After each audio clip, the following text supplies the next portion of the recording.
En un pla rodeja de muntanyes, l'any 1250, les alqueries estaven pendents d'un fet que anava a esdevenir històric. Des de l'Alcúdia fins a Benigasló, a Benissaat o Benigafull i Seneta, no es comentava altra cosa. Calia refer el pacte que s'havia signat 12 anys abans i que a les nostres alqueries ja havia suposat l'inici de la convivència que duraria quasi 400 anys.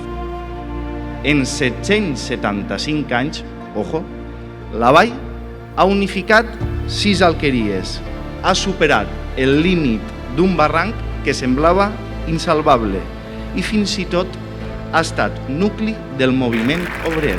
Tot això ens diu una cosa molt clara: la nostra ciutat no ha sigut mai un lloc corrent. I és en aquest punt on vull compartir amb vosaltres una reflexió senzilla però poderosa. Allò que ha fet de la vall la ciutat que actualment coneixem.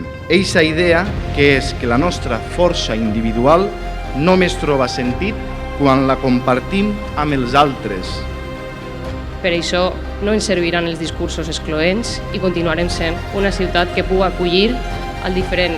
Jo soc mostra d'això. Vinc d'una família andalusa que se va establir a la vall per tal de crear un projecte de futur a la nostra ciutat i gràcies a tot el que hem anat nomenant, ara mateix puc conèixer la nostra llengua i poder crear i poder continuar en aquest àmbit perquè la vall pugui continuar avançant.